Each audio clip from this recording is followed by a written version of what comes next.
Yung dahon, bulaklak ng kalabasa. Ulam natin ay utong, mga idol, utong. Maganda rin natin to, dahon ng sili. Alright.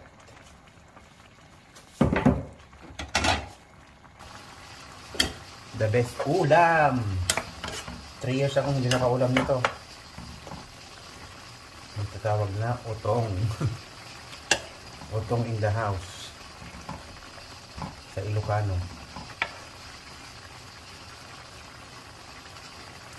Sarap. Panalo.